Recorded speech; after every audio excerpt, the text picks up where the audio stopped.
All right, all right, all right. So the timing on the music was perfect. And so I'm just going to redo my little tripod here and make sure that we have it so it's a little bit more centered than this is.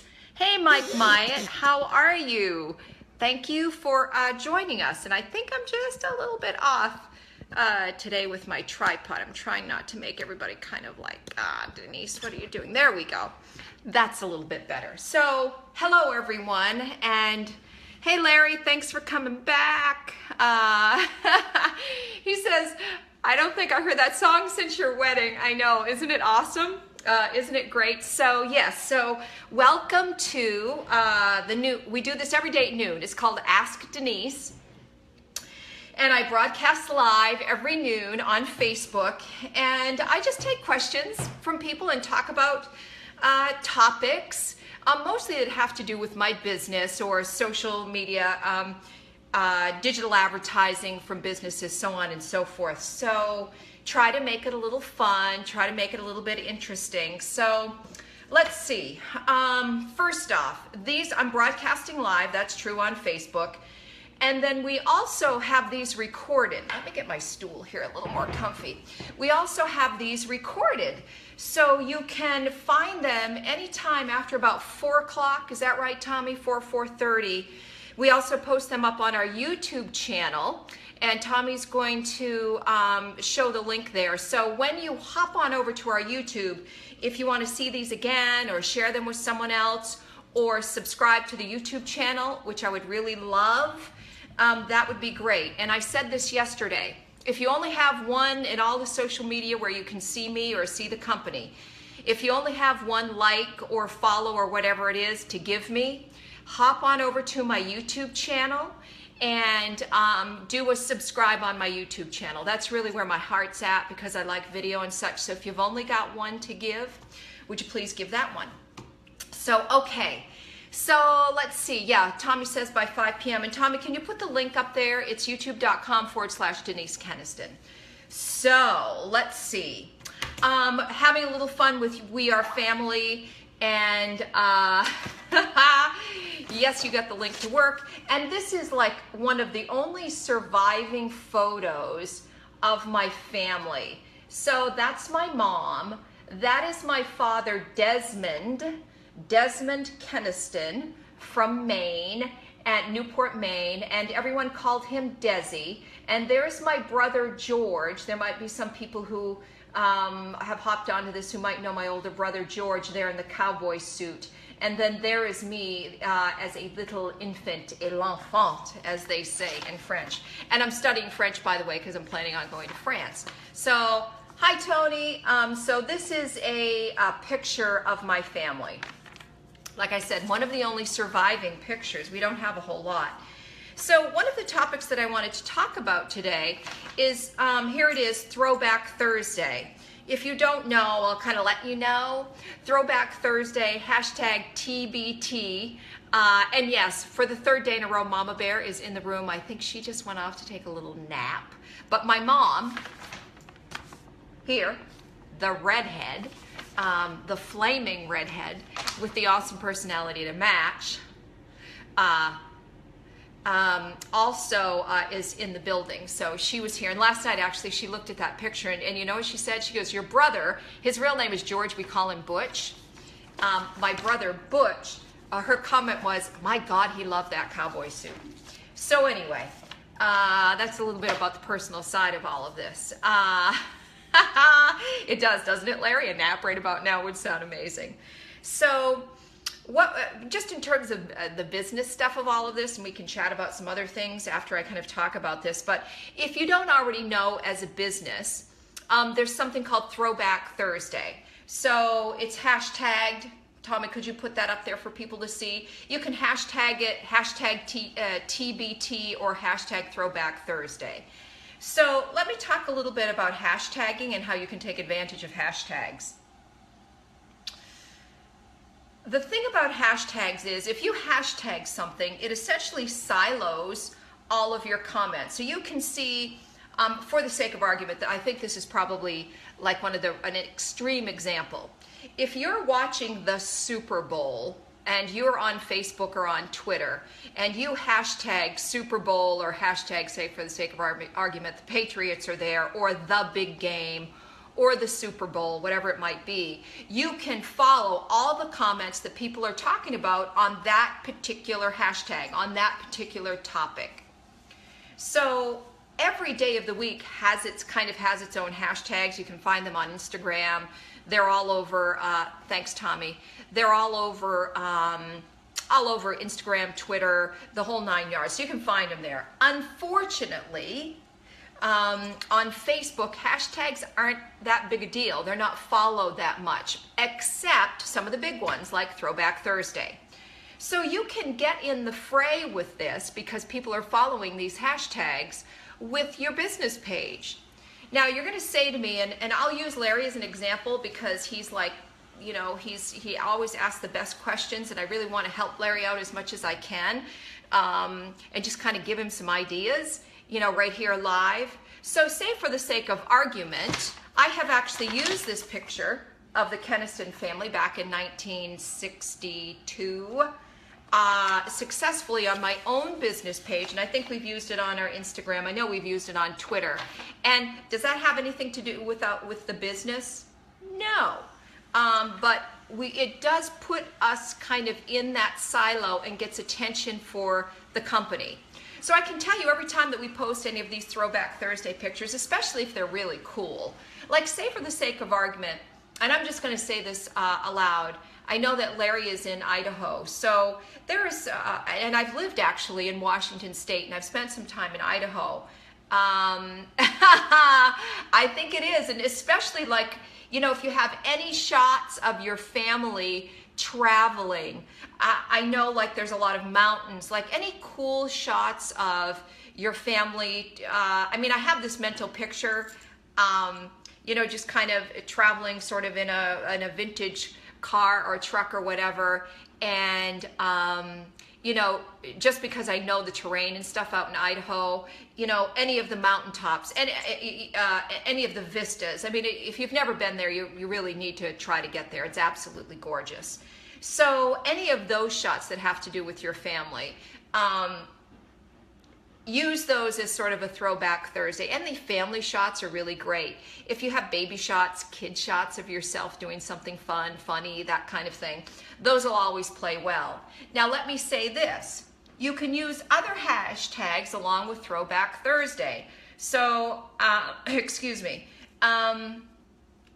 You know, you can even use your own. Now this is kind of a little bit out there, but we have a couple of appliance stores, and we use the hashtag appliance porn. And I tell a funny story because there's someone who didn't quite understand what I meant by appliance porn. But of course there's food porn and the whole 9 yards. So you can find those kind of fun hashtags and use Throwback Thursday and use a photo like the one that I was just talking about to warm people up, to humanize your business. And when you do that, when you humanize your business like that, people will tend to follow you more. So I'm not going to say that you'll get hundreds of followers every time you do this, but you'll pick up a couple, maybe 10, maybe 5, however it might be, followers when you get in the fray, of Throwback Thursday. I use that example because it really is a big one. Say for the sake of argument, like we've done this again, I'll use the appliance store example. Say for the sake of argument that you own an appliance store. And one thing that you can do is for Throwback Thursday that has worked really well is women working in old, for example, working with an old Electrolux washer and just kind of old advertisements, anything vintage, that sort of thing plays really well online. So if you have an appliance store and you carry those products, you can also use that on Throwback Thursday. My preference is to use something personally as the person who owns the store or the person who manages the store. Anything that sort of kind of pulls that curtain back on who you really are and shows you as who you really are. People really like that. And there really is a tremendous opportunity in doing that, because the fact that people want to know kind of who you are. That's still that human spirit that isn't lost just because we're doing things digitally. I think in some respects it really has increased it. Because there is still a distance between us, because it's digital, and we can still be friends and friendly and all of that kind of thing, but we really want to get to the heart of who you are. I'll use another example of how you can do this. We also have interior design clients, and one of the things that plays so well are your interior design shots actually in a home that you've actually designed, where you've actually done the interior design work. People like to see things in context.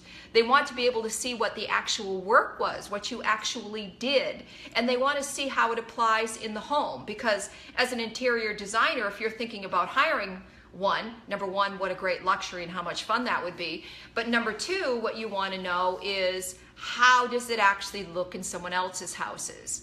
I work with a lot of interior designers. I have over the years. There's something a little bit different about that, because people really do like to look into other people's houses. I don't know what that's all about, but it's very true. And one of our clients, Tommy, was kind enough to put their URL up in the chat here, Fine Line Kitchen Designs. They are a really great example of this. We also designed their website, plug. So if you want to go and take a look at what our design work is, then you can go to Fine Line Kitchen Designs and such.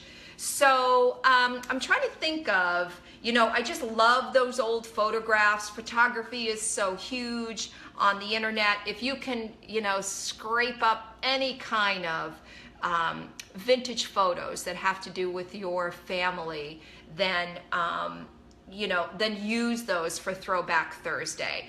It like I said, it's a great way to humanize your business, and so people can kind of see who you are. Chances are you run a local company. And if you do, it was started by a family member, and family members are involved. So there you go. So I'm going to go on Twitter right here. I know you can't quite see me, and give you some ideas of what are some other hashtags for the other days of the week. So if you want to just take some notes, or you can, like I said, you can see this recorded on YouTube. For Monday, there's something called Monday Motivation. So let me just give you a totally quick idea. Tommy's going to laugh at this.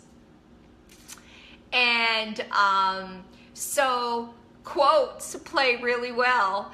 This is my mea culpa, Tommy, my mea culpa. Quotes play really well in any kind of social media. I don't advocate you do it all the time. It should be part of a bigger content mix. But yes, so if you want to put up a motivational quote, and you want to hashtag it Monday Motivation, remember, you're going to go in that silo of other people who are following Monday Motivation. Is this starting to make a little bit of sense? Let's go on to Tuesday. And there are many other ones, folks. There's Tuesday Motivation, there's Tuesday Tip, and there's Tuesday Treats. So let's just say, for the sake of argument, you own a little fashion boutique, and you're going to start using hashtag Tuesday Tips. And maybe, and I should have gone and gotten like one of my scarves, because I could have done this in an instant. Maybe what you could do is shoot a little small video, 20 seconds, Tuesday Tip, how to tie your scarf. Put the little video up there, hashtag it with Tuesday Tip, and you're good to go. These things don't really need to be super complicated, but you kind of have to have some sort of direction. Okay, so let's do Wednesday. Wednesday Wisdom. Okay, so you say to yourself, well, Denise, this doesn't have anything to do with me selling whatever it is that I'm selling. No, it doesn't, but it attracts people to your business, and it attracts people to you. Let's see if there are any other Thursday ones. Thursday, Throwback Thursday. There's Thursday Thoughts. There's The Walking Dead.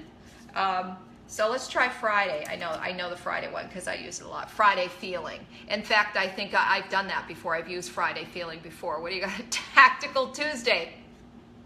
You know what? I'm going to check it out.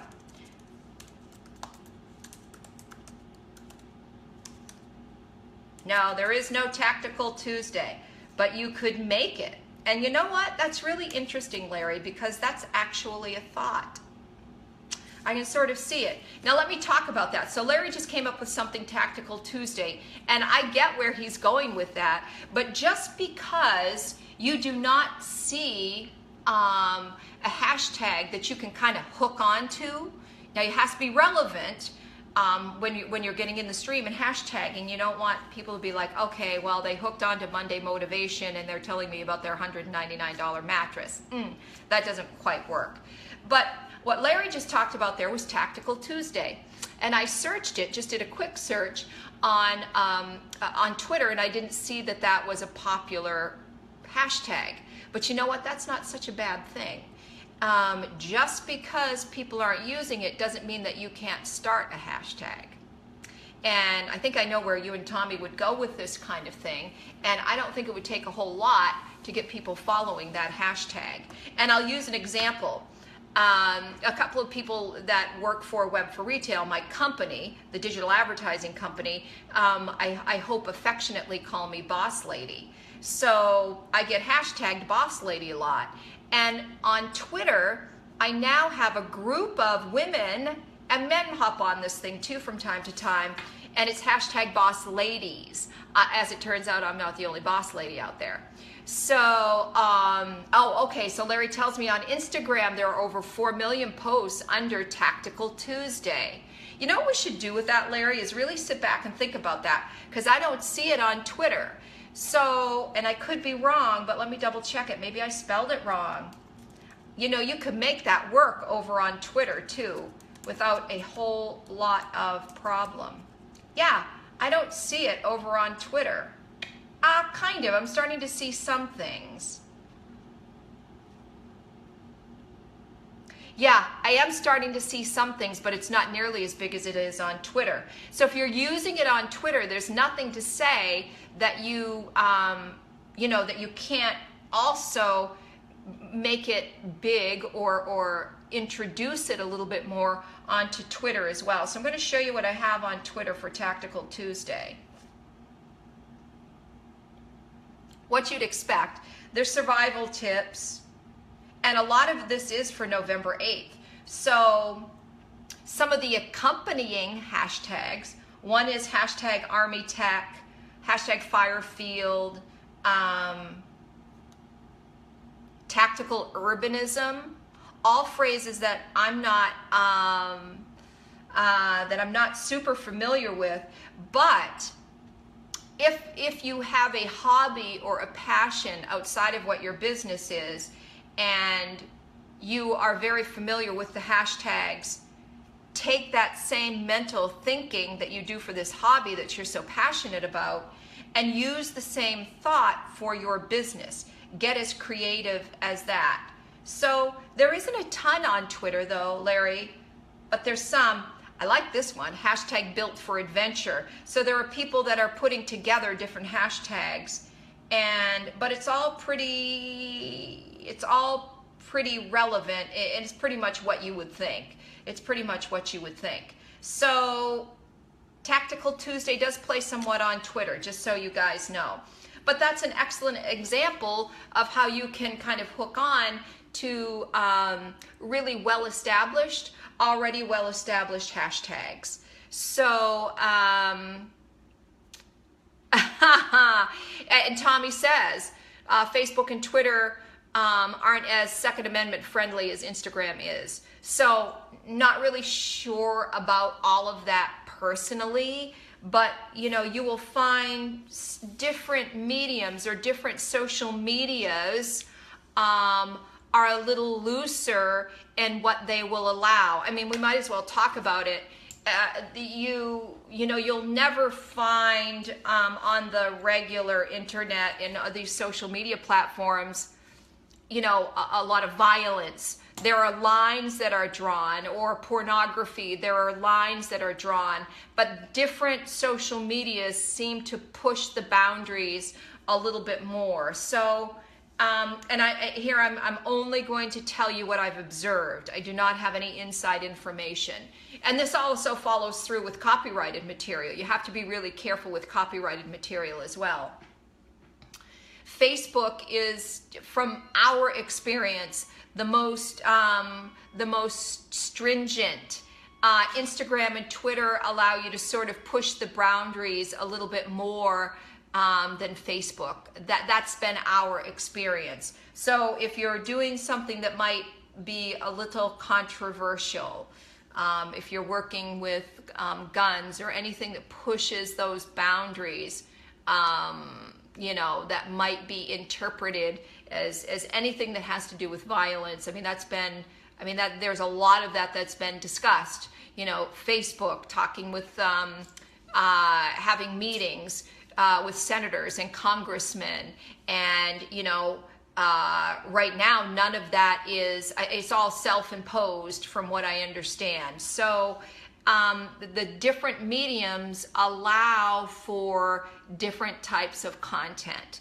And Instagram and Twitter seem to allow you to push those boundaries just a little bit more. But you'll find that out. For your business, you wouldn't probably get into anything that might have any kind of controversy. Of course, unless you own a gun store.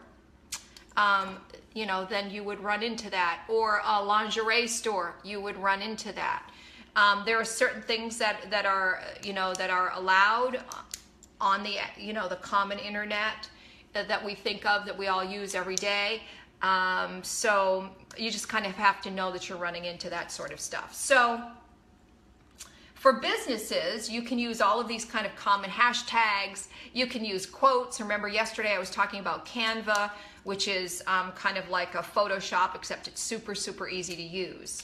So with all of that said about hashtagging and whatnot, someone had texted me last night, and it's actually a friend of mine, said that he had hopped on, and he said, well, why don't you talk more about entrepreneurism?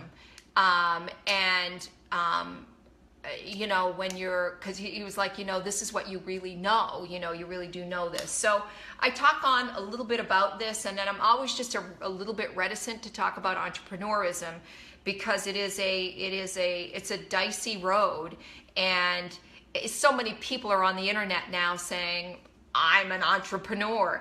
And it's in vogue now. It's very much the fad now.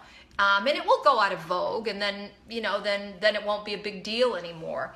But being an entrepreneur, as I said the other day, it can be a very lonely road.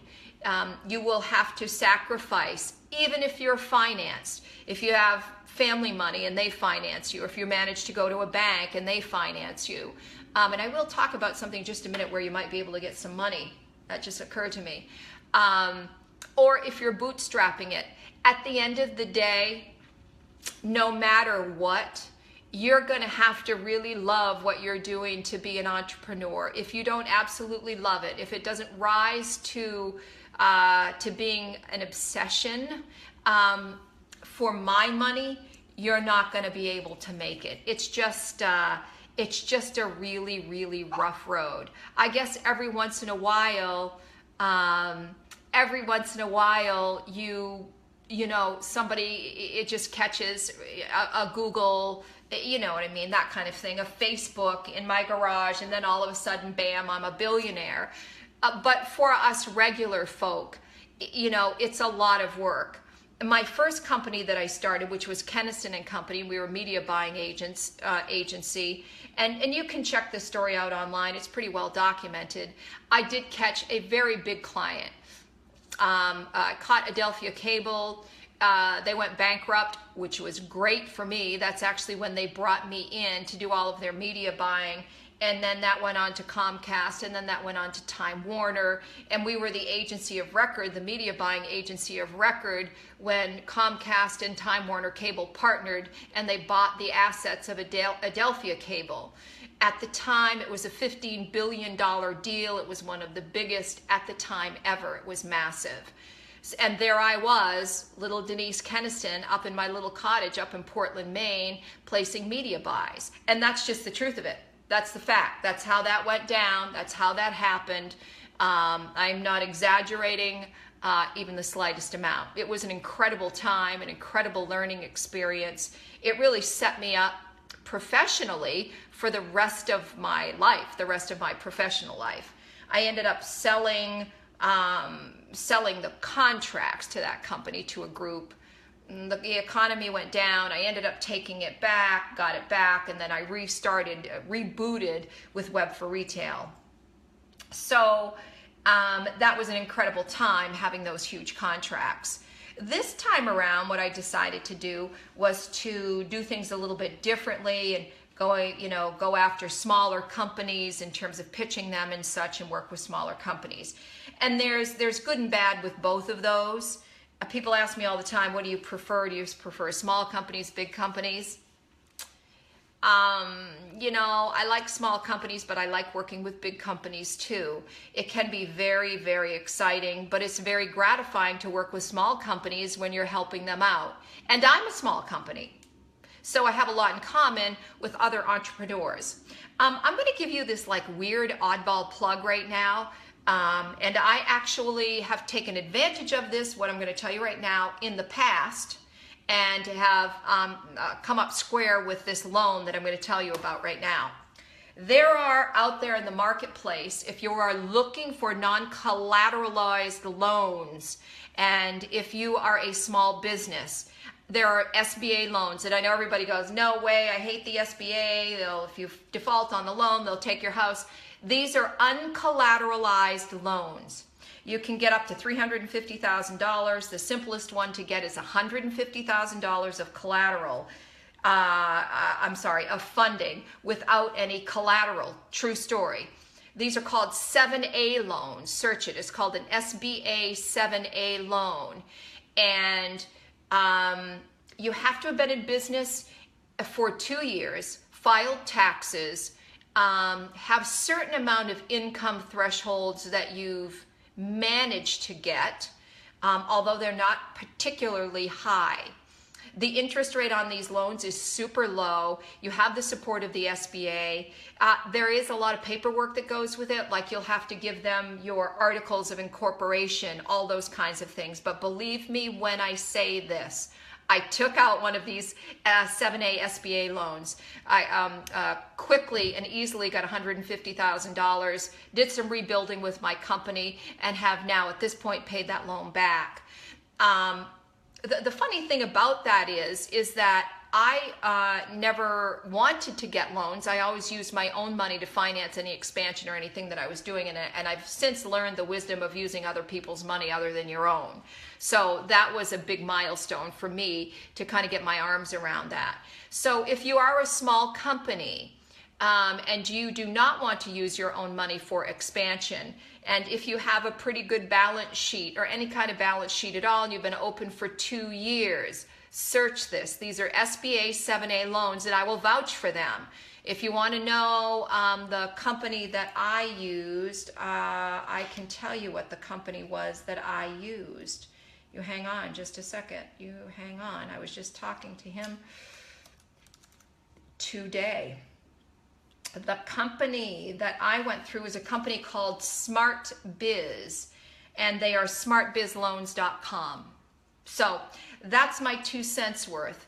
I can vouch for it. That whole thing worked for me. Now, my company had been in business for many years, and I don't know, everybody has their own profit and loss and so on and so forth. So, but I would give it a try if you're trying to get capital or know somebody who is trying to get capital for a small or medium-sized business. These are uncollateralized loans. So I didn't mean to talk about that today. I'm not really sure why I did, but if you're a small business, chances are at some point in owning the business, you've needed some money. It's just the way it is. It doesn't mean you're bad, run your business bad. It doesn't mean any of that kind of thing. The best possible position that you can go into is that if you have good cash flow, that's what they'll look at. They'll look at your prior year's taxes, but then they'll also ask you about, they'll want to see like your past 3 months of your deposits, your bank statements and such, because they want to see cash flow. All these things that you know if you own a business. So yes, I am a former news anchor. Tommy puts that in there. So yes, I am a former news anchor. I did anchor the news. I think I've explained some of that. Maybe what we'll do is for the next Throwback Thursday, and if Tommy can write this down, maybe I'll show you some old video clips and old pictures of me when I was a news anchor, when I had like the news anchor hair and all the makeup and stuff like that. People are always quite amused and flip me all kinds of crap when they see my news anchor days. So it is now 12:30. Please remember that we save these videos, we digitize them, we save them, we render them, and then we post them up on our YouTube channel, which is youtube.com/Denise Keniston. And if you only have one like or one follow or one subscribe to give me out there on the internet, go to my YouTube channel, because that's the one that's near and dear to my heart, and subscribe to our YouTube channel. So, and it says here, congratulations, Denise, this is your most commented on live video yet. So we're making progress. All right, folks, that's it for this week. Well, I'll be back again next Tuesday, Wednesday, and Thursday with more Ask Denise Live on Facebook. Love all the comments. Thanks for hopping on to everyone, and peace out. You all have a great weekend.